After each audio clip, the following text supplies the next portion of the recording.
জেলখানার ভেতরে যারা আলেম আছে অধিকাংশ গুলো, আমি মাওলানা মামুনুল হককে দেখেছি 2.5 ঘন্টা 3 ঘন্টা নামাজে দাঁড়িয়ে 2 বার 2.5 ঘন্টা তেলাওয়াত করত। আপনার নাম যতই সুন্দর হোক, আপনার দলের নাম যতই সুন্দর হোক, ওই নামকে আল্লাহ গালি বানিয়ে দেবেন। এদেরকে শুধু ধরতে হবে না, 70 গজ শিকল দিয়ে বেঁধে ফেলে। আমরা কি আবার রাগ করে প্রেমিকার সাথে কথা বলে, এটা ঠিক আছে। 3 বছর না 30 বছরের কথা বন্ধ, দেখা হলে সালামও দেয় না। একটু হাত তোলেন তো, এরকম মানুষ আছেন কিনা আপনার? কি সমস্যা কি? পাওনাদার টাকা দেয় না, টাকা দেয় না, পাওনাদার, এই জন্য কথা বলুন। হ্যাঁ ঠিক আছে। আর কি আপনার কি? আরো একই অবস্থা। সব গন্ডগোলে টাকা নিয়ে আগে যে কাজটা করলেন, যার মাথায় হাত দিলে লোকের মেয়ে আর ভাই এবার বলছেন না, ও মেয়েকে আপনার নিজের মেয়ে হলো প্রাপ্ত বয়স্ক হয়ে গেলে তার মাথায় হাত দেওয়া যায়, আর লোকের মেয়ের মাথায় হাত দিয়ে আল্লাহ নামে কসম কাটছে। যতগুলো চোর ওই প্রেমিকার হাতের নিচে মরবে ততগুলো গুনাহ হবে। আরে ভাই, বিয়ে যারা করেছেন তারা তো বলতে পারে স্ত্রীর ব্যবহারে মজা আছে না? আলহামদুলিল্লাহ ওয়াসসালাতু ওয়াসসালামু আলা রাসূলিল্লাহ। আম্মা বা'দ, আউযু বিল্লাহি মিনাশ শাইতানির রাজীম। বিসমিল্লাহির রাহমানির রাহিম। قل هذه سبيلي أدعو إلى الله على بصيرة أنا ومن اتبعني وسبحان الله وما أنا من المشركين.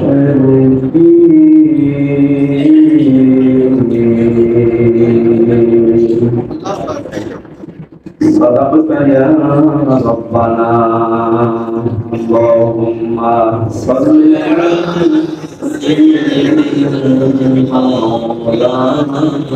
محمد وعلى آل سيدنا مولانا محمد।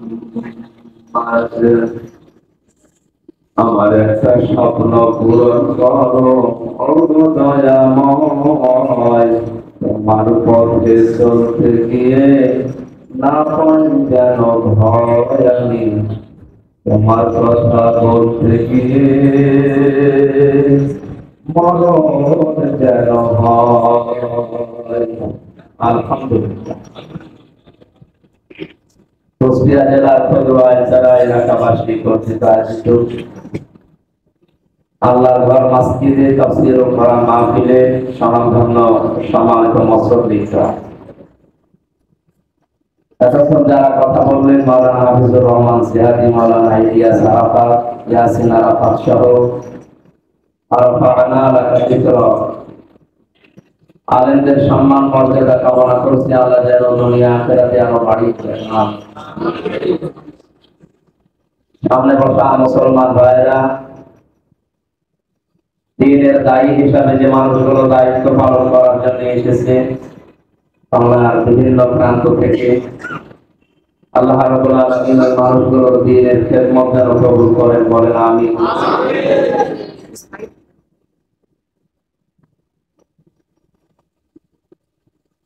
প্রান্তীয় কুষ্টিয়াবাসী, আমার নিজের জন্মভূমি এটা, এদের ভালোবাসার প্রতি আমার সবচেয়ে বেশি মক্কা মদিনার পরে। নবী যখন মক্কা থেকে মদিনায় হিজরত করছিলেন, ওই সময় তিনি বলেছিলেন, বাবা আমি তোমাকে ছেড়ে যেতে চাই, তোমার নিষ্ঠুর সন্তানরা আমার এখানে থাকতে দিন, আমার ইচ্ছা ছিল তোমার কাছে থেকে তোমার খেদমত করতে। ওই সময় সূরা কাসাসের 85 নম্বর আয়াতটা নবীকে আল্লাহ শুনিয়েছিলেন, ইন্নাল্লাযী ফারাদা আলাইকাল কুরআনা লারাদ্দুকা ইলা মাআদ। আল্লাহ পাক বলেন, অবশ্যই আমি আল্লাহ এই কোরআনের নির্দেশ মানা আপনার জন্য ফরজ করে দিয়েছি। একটা কথা মনে রাখেন, হে রাসূল, আপনাকে আমি এখান থেকে আজকে যদিও বিদায় নেওয়ার জন্য বললাম, সময় আসবে এই মক্কাতে আবার আপনাকে আমি বীরের বেশে ফিরিয়ে দেব। 3টা বছর আপনাদের থেকে আমি দূরে ছিলাম, গন্ধকার জেলখানা প্রকোষ্ঠে পাঠিয়েছি একটা ঘরের ভেতরে। আজকে আল্লাহ আমানুল হক বের করেছেন, আলহামদুলিল্লাহ। মনিও আমার সাথে ছিলেন পাশের রোগে। আমি আশা করি কোরআনে কারিমের সূরা কসসের এই 85 নম্বর আয়াত আমাদের জীবনে প্রতিফলিত হবে ইনশাআল্লাহ। যে আল্লাহ আমাদেরকে কোরআনে কারিম কেন্দ্রিক আলোচনায় বসার তৌফিক দিলেন, বলেন আলহামদুলিল্লাহ। দরুদ আর সালাম পড়ছি আমাদের নবী মুহাম্মদ রাসূলুল্লাহ সাল্লাল্লাহু আলাইহি ওয়াসাল্লামের প্রতি। বিশ্বনবী জানিয়েছেন, মান ক্বারাআল কুরআনা ফাস্তাযহারাহু ফাআল্লা হালামাহু ওয়া হারামা হারামাহু আদখালাহুল্লাহু জান্নাহ ওয়া শাফাআহু ফি আশারাতিন মিন আহলি বাইতিহি কুল্লুহুম ক্বাদ ওয়াজাবাত লাহুন নার। তিরমিজি শরীফের হাদিস। যেহেতু কোরআন এবং হাদিস থেকে সরাসরি কথা বলছি, তো মন লাগিয়ে দিল লাগিয়ে শুনবে। প্রতিটি কথার ভেতরে শিক্ষা বের হবে ইনশাআল্লাহ। এই যে বলেন নড়াচড়া করবেন, কথাবার্তা দুপুরের কথা নড়াচড়া করা যাবে। এদিকে তাকে অ্যাক্টিভ পাবে, আর আধা ঘন্টা কথা বলবেন সব।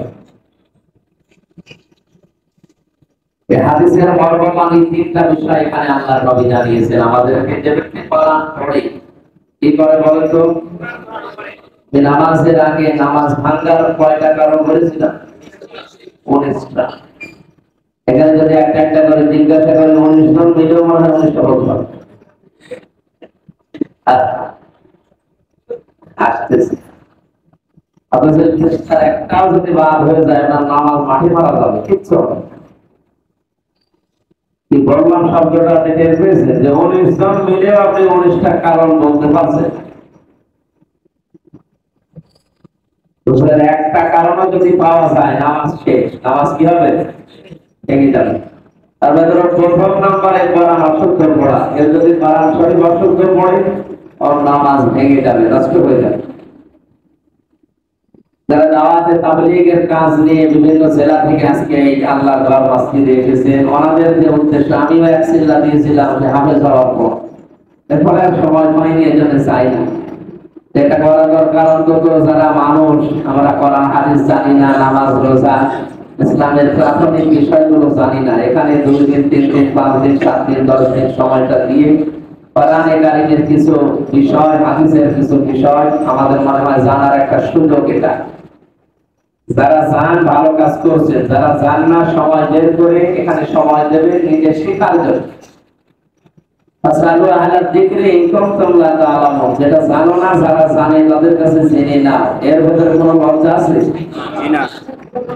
জানার ভেতরে কোনো লজ্জা নেই, না জানার ভেতরে লজ্জা। আর আমরা অনেকে না জেনে মনে করি কি হয়ে গেছে, আমার লজ্জা লাগছে। আরে বেটা, মুহাম্মদ রাসূলুল্লাহ সাল্লাল্লাহু আলাইহি ওয়াসাল্লাম পর্যন্ত হযরতে কাব রাদিয়াল্লাহু তাআলা আনহু, ওবাই ইবনে কাব, তাকে মাঝে মাঝে বলতেন একটু তেলাওয়াত করে আমাকে শোনান তো। নবীজি মনে হয় কোরআন পড়তে পারতেন না, এই জন্য বলতেন তেলাওয়াত করে শোনা, নাকি?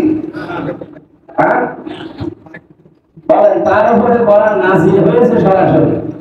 তিনি যদি একজন সাহাবীকে বলে যে আমার একটু তেলাওয়াত করে শোনান তো, আমাদের কি হয়েছে যে আপনি কিছুই জানেন না, তারপরও একেবারে মন নিয়ে থাকুন।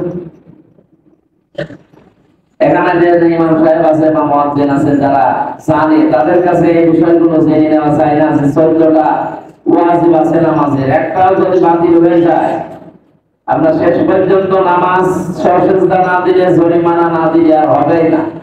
আর ফরজ 13টা বাদ দিলে নামাজ সকল পর্যন্ত যদি একটা দুটা করে জিজ্ঞাসা করে করে মনে রাখে, তো অন্তত 1 মাসে তো ফরজ আর ওয়াজিব দুটো ঠিক হয়ে যাবে।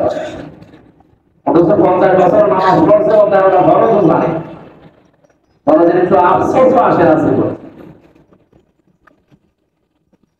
নামাজ ভাঙ্গার যে 19টা কারণের প্রথম কারণ কোরআন অশুদ্ধ পড়লে নামাজ ভেঙে যায়। আমাদের হাদিসের প্রথম শব্দ এটা, মান ক্বারাআল কুরআনা, যে ব্যক্তি কোরআন পড়ে কি করে? তারা শব্দের অর্থ আছে, শর্ত আছে 4টা।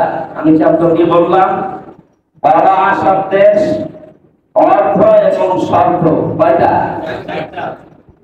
আপনাকে আসে তো এখানে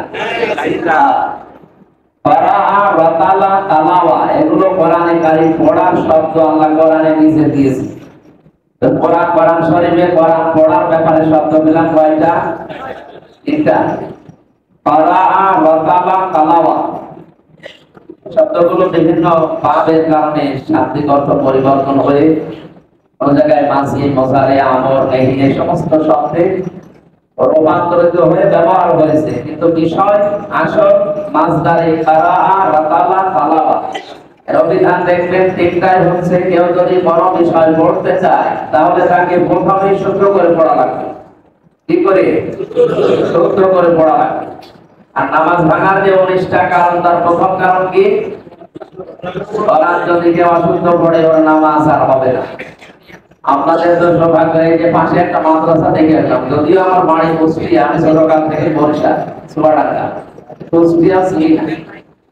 আর সেনার মতো তো পরিবেশনে কুষ্টিয়া ঢুকতে তো পারি না।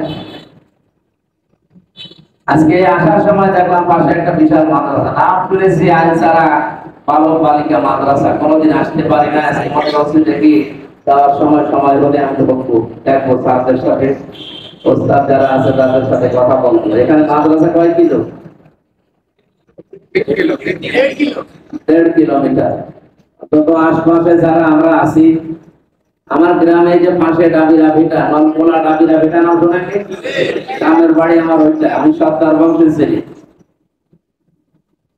কাজল চেয়ারম্যান ছিল পাটিকাবাড়ি ইউনিয়ন, আমার দাদা ভাই।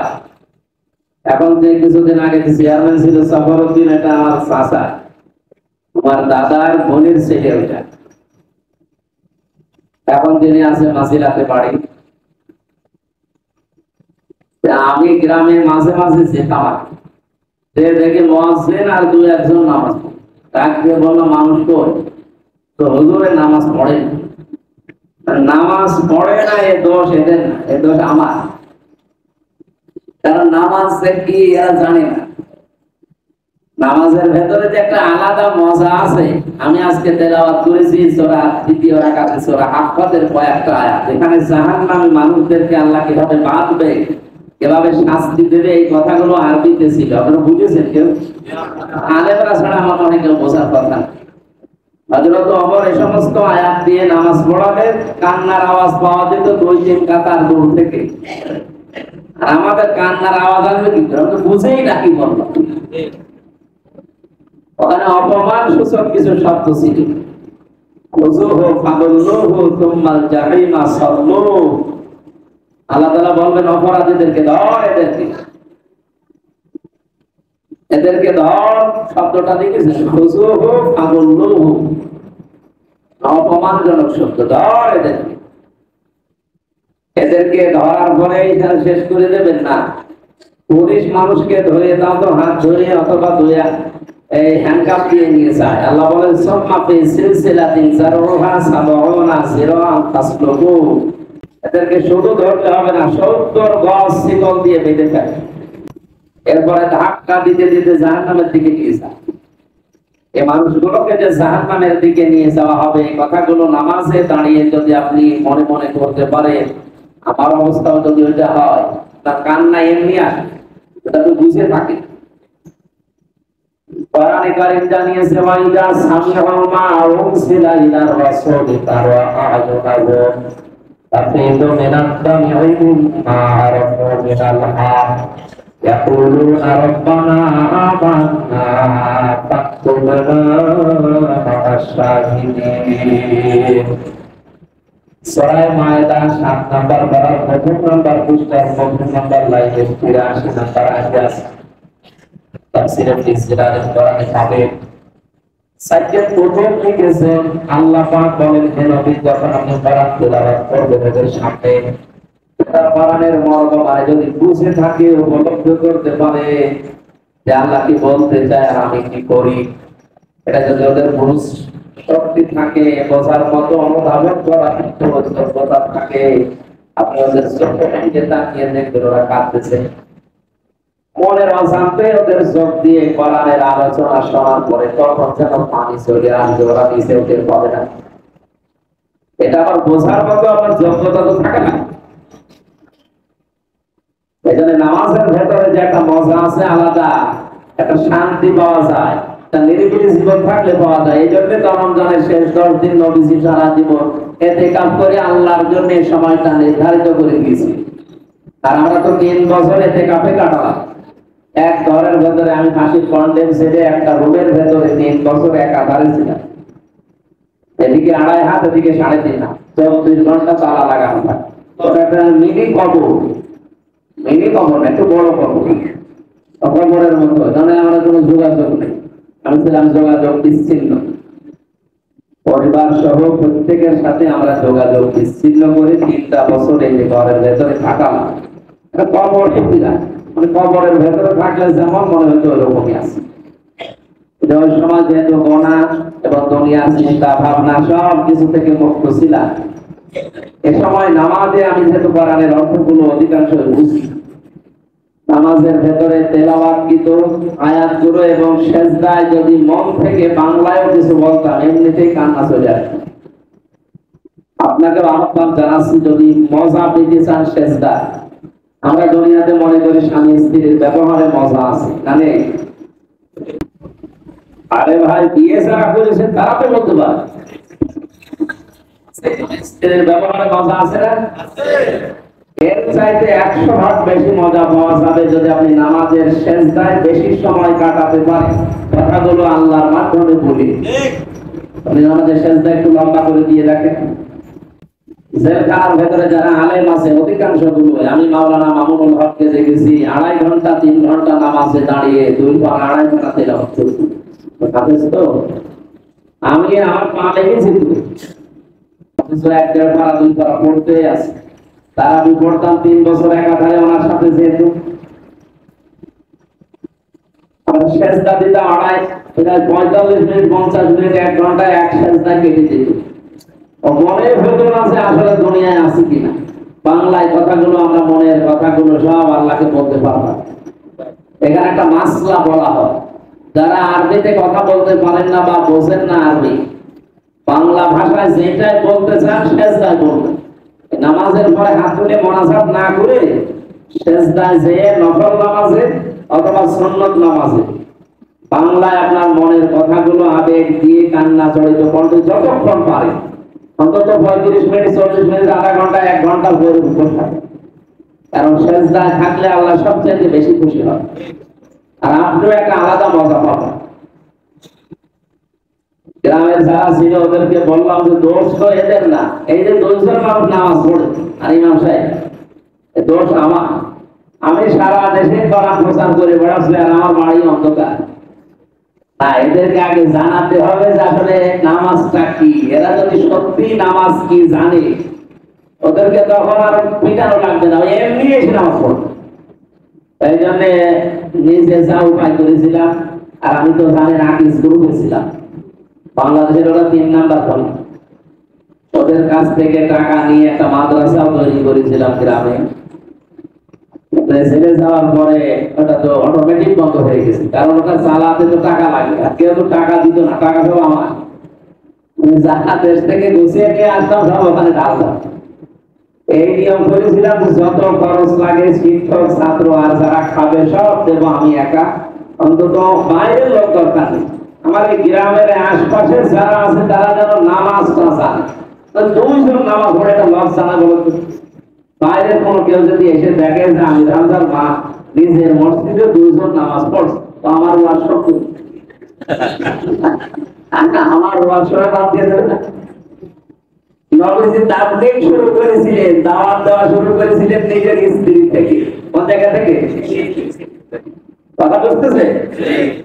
আজকের যে তেলাওয়াত কিন্তু আয়াত সূরা ইউসুফের 108 নম্বর আয়াত, আল্লাহ তাআলা বলেন কুল হাদিহি সাবিলি আদউ ইলাল্লাহ, কেন আপনি বলেন এইটাই আমার পথ, এটাই আমার কথা বলেন না কেন? এইটাই আমার পথ। এই পথ কি? আদউ ইলাল্লাহ, আমি মানুষকে আল্লাহর দিকে ডাকি। আল্লাহর দিকে মানুষকে ডাকা এই পথ রাসূলের, কার? সাধারণ মানুষের পথ এটা। আলা বাসীরাতি, আমি বুঝে শুনে ডাকি, আমি আন্দাজে ডাকি না। আমি সব জ্ঞানে স্বেচ্ছায় বুঝে শুনে চিন্তা ভাবনা করে মানুষকে আল্লাহর দিকে ডাকি। এতটুকু বলে আল্লাহ আয়াত শেষ করেন, আনা ওয়া মান ইত্তাবাআনি, এ পথ তো আমার এবং আমাকে যারা কিয়ামত পর্যন্ত অনুসরণ করবে, আমার উম্মত বলে যারা দাবি করবে, তাদেরও এই কাজ, তারা আল্লাহর দিকে মানুষকে ডাকবে। তাহলে আমাদের আজকে থেকে মরণ পর্যন্ত ডাক দেওয়া লাগবে মানুষকে, কার দিকে? আল্লাহর দিকে। আমরা বাবার দিকে ডাকি না, আমরা নেতার দিকে ডাকি না, স্বামীর দিকে ডাকি না, পীরের দিকে ডাকি না, আমরা ডাকবো কার দিকে? আল্লাহর দিকে। ومن أحسن قولا ممن دعا إلى الله وعمل صالحا وقال إنني من المسلمين। সূরা আমিন সেজদা 33 নম্বর আয়াত। আল্লাহ তাআলা বলেন ওমান আহসান, इसमें তাফসীর সুপারলেটিভ ডিগ্রি, এটা এর উপরে আর কোনো শব্দ আরবিতে নেই।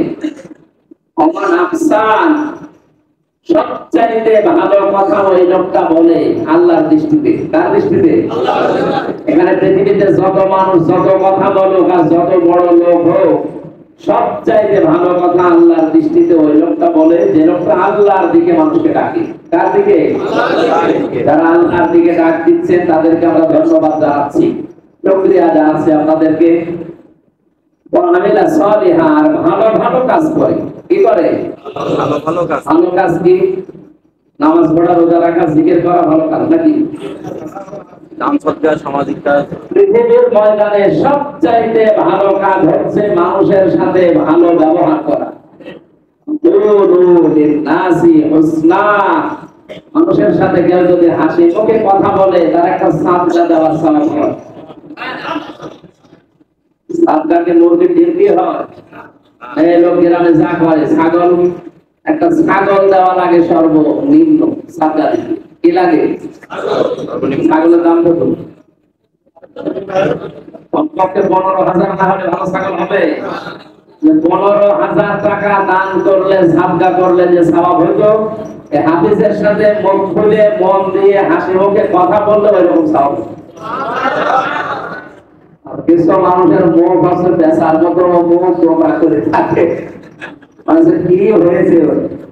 এখানে আমি আরেকটা মাসলা বলছি, দুনিয়ার কোন বিষয় নিয়ে কেউ যদি 3 দিনের ঊর্ধ্বে কথা বন্ধ করে মারা যায়, আপনার কোন আমল আর কবুল হবে না, আপনি বেঈমান হয়ে মরবেন। মাসলাটা আমি আবার বলছি, দুনিয়ার কোন বিষয় নিয়ে, আখিরাতের সাথে রিলেটেড সম্পর্কিত, ওটা আলাদা। আপনি কোরআন বিরোধী, আপনার সাথে আমার শত্রুতা আছে কোরআনের কারণে। কিসের কারণে? আপনি আল্লাহর কথা মানতে চান না, আপনার সাথে শত্রুতা আছে আমার আল্লাহর কারণে, আমার নিজের ব্যক্তিগত কারণে।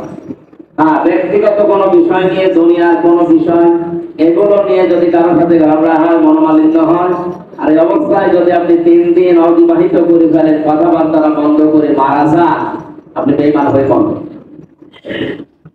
এখানে অনেক আল্লাহর ওলি বসে আছে, 3 দিন না, ও মুরগিতে ধান খেয়েছে এই নিয়ে গন্ডগোল, 3 বছর কথা বলে। এরকম মানুষ এখানে নেই? কথা বন্ধ হয়ে আছে 3 দিন, 3 বছর না, 30 বছর কথা বন্ধ, দেখা হলে সালামও দেয় না। একটু হাত তোলেন তো, এরকম মানুষ আছেন কিনা? 3 দিনের ঊর্ধ্বে কথা বন্ধ করে আছে, এরকম মানুষ আছে এখানে? আপনার কি সমস্যা কি? হুজুর একজনের সাথে অনেকদিন ধরে কথা হয় না, মানে পাওনা দেয়, টাকা দেয় না। টাকা দেয় না তো দুনিয়ার বিষয় হবে না, সেজন্য হাত তুললাম। ওই তো দুনিয়ার বিষয়টা, আল্লাহর সাথে সম্পর্কিত বিষয় আলাদা। ওরা টাকা দেয় না, পাওনা দেয়, এই জন্য কথা। কাল থেকে ঠিক হয়ে যাবে ইনশাআল্লাহ। হ্যাঁ, ঠিক করে ফেলবেন। আর কি? আপনার কি? আমারও একই অবস্থা। একই অবস্থা, সব গন্ডগোলে টাকা দিয়ে। আমরা কেউ রাগ করে প্রেমিকার সাথে কথা বলে, এইটা ঠিক আছে, প্রেমিকার সাথে কথা বলতে দরকার নেই, ওটা আরো হারাম করে দেবে। কেউ কেউ কসম কাটার আর জায়গা নেই, শেষে প্রেমিকার মাথায় হাত দিয়ে বলে আল্লাহর কসম করে বলছে। আরে ওর মাথায় হাত দিয়ে হারাম, কিসের কসম দিচ্ছি? আল্লাহর কসম করে বলছে আমি তোমাকে ভুলে যাবো না। প্রথম কাজই করেছে হারাম, এরপর বাকিটা কি? কসম দিয়েছে আপনি মানুষের মাথায় হাত দিয়ে। কসম দেওয়া যায় আছে শুধু আল্লাহর নামে। কার নামে? আগে যে কাজটা করলেন, যার মাথায় হাত দিলে, লোকের নেই। আর ভাই এবার বলছেন না ও মেয়েকে আপনার নিজে নিজের মেয়ে হলো প্রাপ্ত বয়স্ক হয়ে গেলে তার মাথা হাত দেওয়া যায় না। আর লোকের মেয়ের মাথায় হাত দিয়ে আল্লাহ নামে কসম কাটছে যতগুলো সোল আর ভ্যানিকার হাতের নিচে পড়বে ততগুলো গুনাহ হবে। এরকম কাজ জীবনে যারা করছেন এখন থামে তাকে মাসলা বলা ঠিক হলো এই এলাকায় সব নেই মনে তাহলে মাসলা আমি দুইটা বলেছি। এক নম্বরে যারা দুনিয়াবি কোনো বিষয় এনারা দুইজন কথা বলে না আজ অনেকদিন কি বিষয় নিয়ে টাকা দেয় না তার এটাকে আখেরাতের সাথে সম্পর্কিত না দুনিয়া হবে না। আপনার এরকম মনোমালিন্য যাদের সাথে আছে আমি আশা করছি এখান থেকে মিটিয়ে বাড়ি যাবেন। আমি এবার ঈদের নামাজ পড়িয়েছিলাম আমাদের হাল সাহিত্য ময়দানে। সাথী সাহেব যেহেতু অসুস্থ বিছানা কর্মে উঠতে পারে না ভালো এলাকার লোকজন আমাদের ধরে নিয়ে গেছে। তো ওখানে আমার এই মাসলাটা সর্বশেষ ছিল। যারা এখানে কথা বন্ধ করে আছেন 3 দিনের এই ঈদের দিন শুধু খুশি হলে হবে না, আল্লাহকেও খুশি করা লাগবে। সুতরাং দুনিয়াবী বিষয় নিয়ে যারা জমি জায়গা বলেন, অর্থনৈতিক বিষয় বলেন, পারিবারিক কোনো বিষয় নিয়ে এরকম কোনো বিষয় নিয়ে যাদের ঝামেলা আছে আজকের এই ময়দান থেকে মিটিয়ে বাড়ি দেওয়া লাগবে। ঈদে এবার কাজ হয়েছে 30 বছর কথা বলে না শুনলাম, তারা অন্তত মুখে মুখ মিলিয়ে সালাম দিয়ে মিটিয়ে ফেলেছে আলহামদুলিল্লাহ। তাহলে আমার আয়াতের কথা ছিল আমরা ভালো ভালো কাজ বলতে শুধু নামাজ পড়া জিকির করাই না, ভালো কাজের ভেতরে অন্যতম হচ্ছে মানুষের সাথে এই যে মুআমালাত মুআশারাত লেনদেন কথাবার্তা, এটা যে ভালো কাজ আমরা অনেকে জানি না। এজন্য দুনিয়ার বিষয় মনে করে এটা এড়িয়ে চলে যায়। এটা কি দুনিয়ার বিষয়? সব আখিরাতের সাথে সম্পর্কিত। এই জন্য এই বিষয়টা খুব সেন্সিটিভ থাকা লাগবে, সেন্সিটিভ থাকা লাগবে। আল্লাহ আমাকে সহ প্রত্যেককে দুনিয়ার বিষয়টা একটু খেয়াল করে চলার তৌফিক দিন। আয়াতের ভেতরে কথা ছিল 3টা। 1 নম্বরে আল্লাহর দিকে ডাকে, 2 নম্বরে ভালো ভালো কাজ করে দুনিয়ার ওয়াকালা ইন্নানি মিনাল মুসলিমিন, আর 3 নম্বরে সে বলে যে আমি মুসলমান। কি বলে? বলে মুসলমান। এখানে আমি সহ যারা আছি একটু টাকা আয়াতে কয়টা কথা ছিল? সবাই বলে 1 নম্বরে কি আল্লাহর দিকে ডাকা, এটা আমরা কম বেশি সবাই অনেকে করি। 2 নম্বরে ভালো কাজ আমরা যে যতটুকু আমাদের সাথে আছে হয়তো করছি কম বেশি। তাদের 3 নাম্বারটা আমি সব কেউ আজ চোখ খুলে বলতে পারবো না, মানতে পারছি না যে ওয়াকালা ইন্নানি মিনাল মুসলিমিন, আমি মুসলমান এই কথা বলার যোগ্যতা আমাদের আছে না। কারণ আমি মুসলমান এই কথা বললে আপনার বউ আর বেপরদা শুনতে পারবে না। একবার বলে না কেন?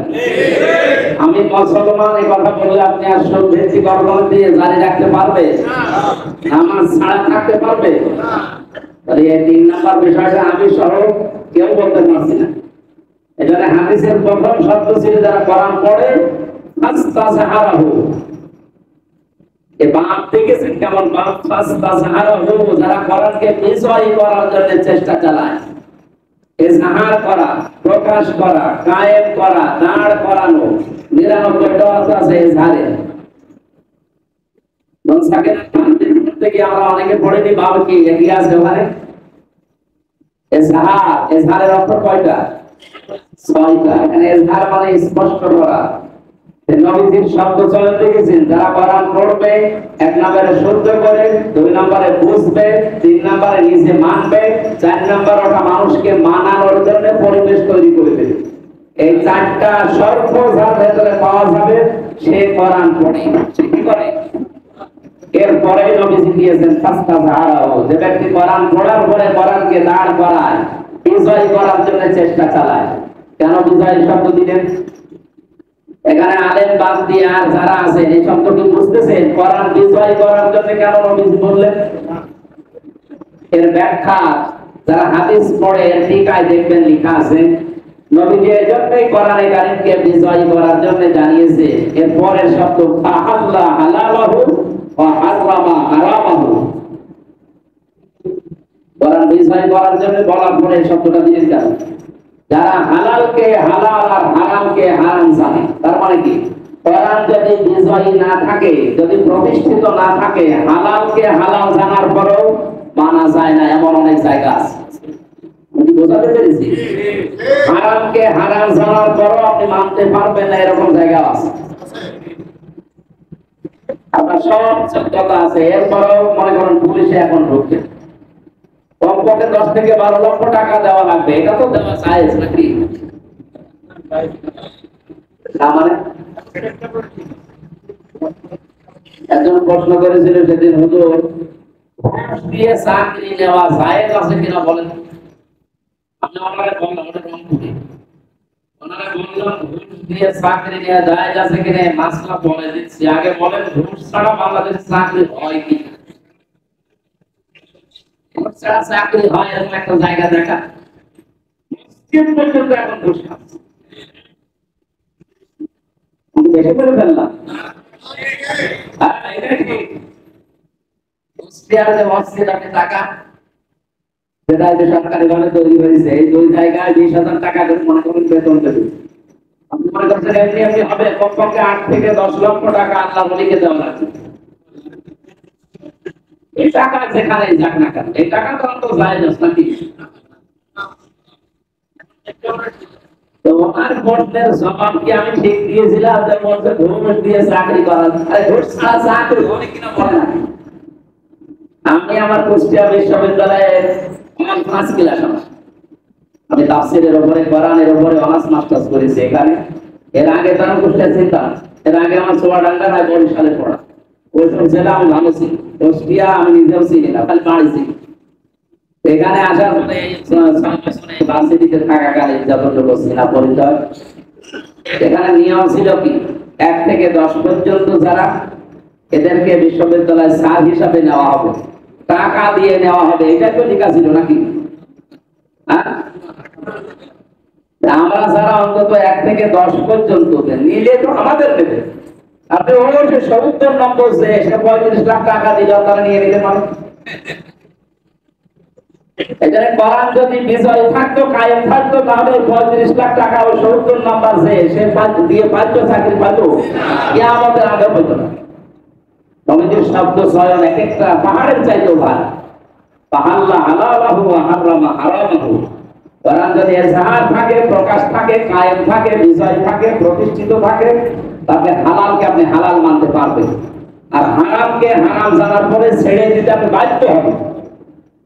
আদখালাহুল্লাহু জান্নাহ, নবীজি বলেন আল্লাহ তাহলে তোমাকে জান্নাতে দেবে না দিয়ে দিয়েছে? তারা আলেন না, আপনি কি হুজুর না? আদখালাহুল্লাহু জান্নাহ, আল্লাহ তাকে জান্নাতে দেবে না দিয়েছে? হ্যাঁ, আদখালা বা মুআসসিকা, এটা অতীতের শব্দ। কেউ যদি কোরআন পড়ে আর কোরআনকে ইজহার করার জন্য চেষ্টা চালায়, বিজয় করার জন্য, কায়েম করার জন্য, হালালকে হালাল জেনে মানে, হারামকে হারাম জেনে ছেড়ে দিতে পারে, নবীর কথা হচ্ছে আদখালাহুল্লাহু জান্নাহ, আল্লাহ তাকে জান্নাতে দিয়ে দিয়েছে। সুবহানাল্লাহ বলে না দাঁড়া, বাঙালি মানুষ তো আমরা যে আবেগে সুবহানাল্লাহ বলে, সুবহানাল্লাহ বলছেন, দেখেন সুবহানাল্লাহ থেকে কিনা। নবীজির কথা আদখালাহুল্লাহু জান্নাহ, আল্লাহ তাকে জান্নাতে না দেবে? দিয়েছে না দেবে? দিয়েছে। মানুষ না বললে জান্নাতে যায় কি করে? তাহলে এই কথা ভুল না, আমাদের বুঝিয়ে দেওয়া না, মানে নবীজির কথা ঠিক আছে 100 ভাগ, না কিছু ভুল ত্রুটি আছে? 100 ভাগ ঠিক। কেন? কারণ নবীজি যেটা বোঝাতে চেয়েছিলেন আমাদেরকে, সত্যিই কোরআন শরীফ যদি কোন পরিবার, সমাজে, রাষ্ট্রে কায়েম থাকে, বিজয় থাকে, ওদেশে যে কথাগুলো বললাম, সুদ, ঘুষ, জেনা, ব্যভিচার, এই যে উল্টাপাল্টা কোনো কিছু থাকতে পারবে? পরিবারটা, পুরো সমাজটা কি হয়ে যাবে? জান্নাত হয়ে যাবে। এই জন্য নবীজির কথা মাসির শিক্ষা দিয়েছে, অতীতের শব্দ চাইনি, বোঝাতে চাইনি যে বর্তমান ভবিষ্যৎ না। আদখালাহুল্লাহু জান্নাহ, এখানে ফাইল সরাসরি আল্লাহ নিজে আপনাকে জান্নাতে প্রবেশ করিয়ে দিয়েছে। তার মানে জান্নাতে যেরকম শান্তি পাবেন, ওই পরিবারে, ওই সমাজে, ওই রাষ্ট্রে থাকলে আপনি ওইরকম শান্তি পাবেন। তাহলে আমরা আল্লাহর দিকে মানুষকে ডাকবো, এটা রাসূলের কাজ। আমরা বাপের দিকে না, পীরের দিকে না, মুরব্বির দিকে না, আমরা ডাকবো কার দিকে? আগে ডাক দিতে গেলে যে বাধা আসবে, এটা আল্লাহ জানে না, জানে না? সূরা মায়েদার 67 নম্বর আয়াতের ব্যাখ্যায় আল্লাহ জানিয়েছেন, ইয়া আইয়ুহার রাসূলু বাল্লিগ মা উনজিলা ইলাইকা মির রাব্বিক ওয়া ইন লাম তাফআল ফামা বাল্লাগতা রিসালাতা ওয়াল্লাহু ইয়াসিমুকা মিনান নাস ইন্নাল্লাহা লা ইয়াহদিল কওমাল কাফিরিন। আল্লাহ পাক বলেন, হে রাসূল, পারলে আপনি তাবলীগ করেন, আপনি প্রচার করেন, আপনি ঘোষণা দিয়ে দেন, আপনি পৌঁছিয়ে দেন।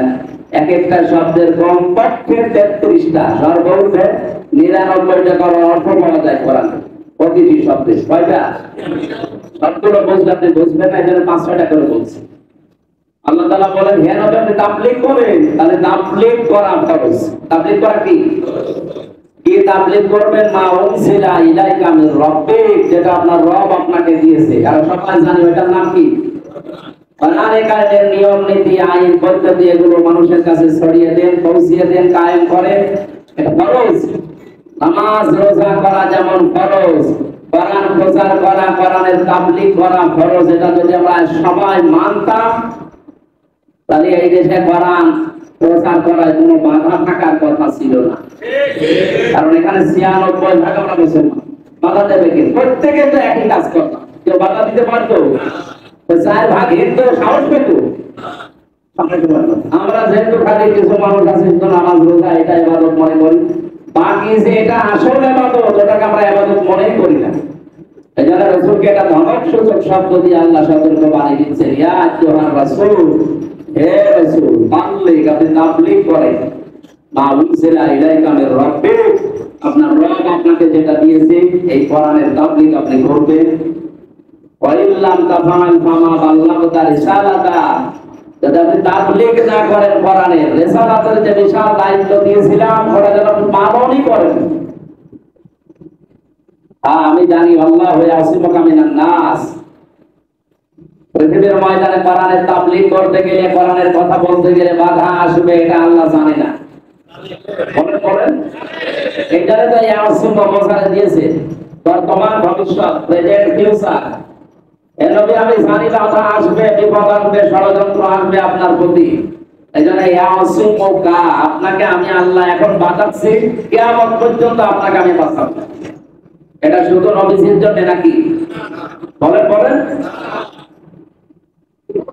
কিয়ামত পর্যন্ত যদি তাবলীগ আপনার রাসূলের মতো হয়, আর বাধা বিপত্তি যত আসবে, যত বিপদ আপদ আসবে, আল্লাহ গ্যারান্টি দিচ্ছেন আপনাকে আল্লাহ বাঁচাচ্ছে, বাঁচাবে। ইন্নাল্লাহা লা ইয়াহদিল কওমাল কাফিরিন, কোন কাফেরকে আল্লাহ হেদায়েত দান করেন না। এখন প্রশ্ন আসতে পারে, কাফেরকে যদি আল্লাহ হেদায়েত না দেয়, যে সাহাবায়ে কেরাম যারা প্রথম থেকে মুসলমান হয়েছিল ওনারা কি ছিল? বলেন না, কাফের ছিল না? এই আয়াতের ভুল নাকি? ইন্নাল্লাহা, অবশ্যই আমি আল্লাহ, লা ইয়াহদিল কওমাল কাফিরিন, কোন কাফেরকে হেদায়েত দেই না। অথচ যারা মুসলমান হয়েছিল ওরা কি মুসলমান না কাফের? আপনি কি বলছেন এই আয়াত দ্বারা? বলেন কাফেরের যে সংজ্ঞাগুলো আমরা বিশেষ করে বাংলাদেশ, ভারত, পাকিস্তানে জানি, এর আরো যে কিছু শব্দ আছে। কাফের শব্দের শাব্দিক অর্থ হচ্ছে গোপন করা। কাফের মানে কি? বলেন না কেন? ইসলামের কোন বিষয় জানার পরে যদি আপনার বিবেক সায় দেয় যে না এটা সত্য বিষয়, এরপরেও যদি কেউ দুনিয়ার কোন স্বার্থ পেয়ে গোপন করে যায়, ওই রকম মানুষকে আল্লাহ হেদায়েত দেয়। এরকম বলতে ছিল আবু জেহেল, ও জানতো সঠিক জিনিস এটা, জানার পরেও গোপন করে রাখতো। মানুষকে তো বুঝতে দিতই না, নিজেও বুঝতে বোঝার মতো চেষ্টা করতো না, বুঝতো যে আসলে এটা সঠিক ধর্ম। মাঝে মাঝে ওর কাফের যারা নেতা তাদেরকে বলতো মুহাম্মদ রাসূলুল্লাহ যেটা বলে আসলে তো এটা ওর বানানো কথা হতে পারে। আশপাশে যারা ছিল বলে চুপ করো, এই কথা যদি আমরাই নিজেরা বলে যে সঠিক কথা বলে, তাহলে আশপাশের মানুষ ঠেকানো যাবে? তার মানে সত্যকে সত্য জানার পরে যে মানুষগুলো বিবেকে সায় দিচ্ছে কিন্তু নিজে গোমরাহি ভাবে অহংকার বশত হিংসা করে মানতে চাচ্ছে না, এই মানুষগুলোকে আল্লাহ হেদায়েতের পথ দেখায়। এজন্য তাবলীগ আমরা যারা করব করছি কিয়ামত পর্যন্ত যারা দুনিয়ায় আসবে আনে আলা উম্মত সবার তাবলীগ হবে কোরআনের তাবলীগ। কিসের তাবলীগ? এইটাই রাসূলের পথ। আনা ওয়া মান ইত্তাবানি, আমি আল্লাহর নবী এই কাজ করি আর আমার অনুসারী যারা তারাও এই কাজ করবে। এজন্য আমরা যদি সবাই মিলে এই তাবলীগ করতাম সত্যি সত্যি, আমি রামসারে কুষ্টিয়ায় বাধা দেওয়ার সাহস কেউ পেত না। সবাই করছি, আরে বাধা দেবে না। আর নবীজির হাদিসে আয়াতের পক্ষে ছিল বাল্লিগু আন্নি ওয়ালাউ আয়া। বাল্লিগ না বাল্লিগু? হ্যাঁ, বাল্লিগু বহু বছর। এটা আল্লাহর ভাষা ছিল 1 বছর, রাসূলের ভাষা কেন বহু বছর দিলেন বলেন? সত্যি যদি আল্লাহর কথা মেনে নেওয়া ফরজ, রাসূলের কথা মেনে নেওয়া ফরজ, এটা মনে করি আপনি মানতে, তাহলে আমি আজ একা বিপদে পড়বো কোন কারণে? কুষ্টিয়ার 96% মুসলমান আমরা দেশে সবাই বিপদে থাকি। সবাই যেহেতু ওইদিকে এড়িয়ে চলে যায়, অথচ হাদিস ছিল বাল্লিগু আন্নি ওয়ালাউ আয়া। একটা বাক্য যদি তোমার জানা থাকে ওইটাই পৌঁছিয়ে দাও, এটা ফরজ। এটা কি ছিল? ফরজ। এই ফরজ মনে করে সবাই যদি তাবলীগে নেমে পড়তাম, যে যেটা জানি ওইটাই প্রচার করবো, কয়জনকে বাধা দিবে? কেউ আর বাধাও দিত না, সাহসও পেত না। কারণ যে বাধা দেবে সে মুসলমান, তারও এই দায়িত্ব, তার উপরে রাসূলের দায়িত্ব দিয়ে গিয়েছে, নাকি হামজার উপরে একা? সবাই মিলে যদি এটা পালন করতে পারতাম। এখানে আয়াতের ব্যাখ্যা আছে, বাল্লিগু আন্নি ওয়ালাউ আয়া। আমার পক্ষ থেকে একটা আয়াত যদি জানা থাকে পৌঁছিয়ে দিবা। আয়াত মানে কি? আয়াত শব্দের অর্থ আছে 33টা।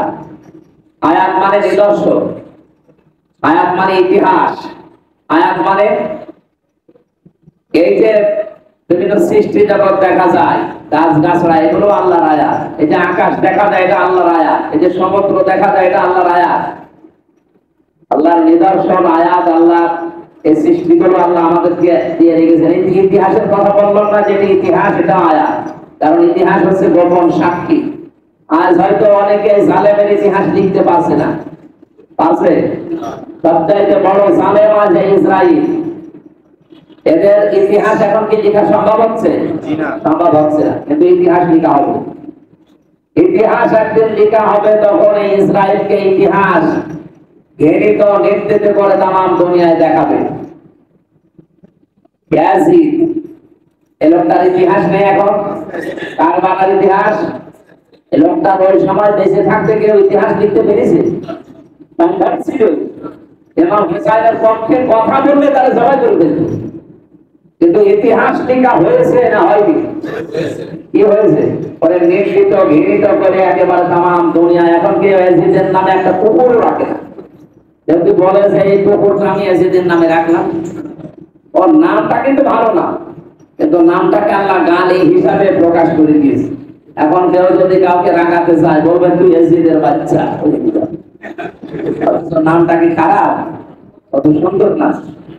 ও কেন্দ্রীয় অবস্থিত খতিব ছিল।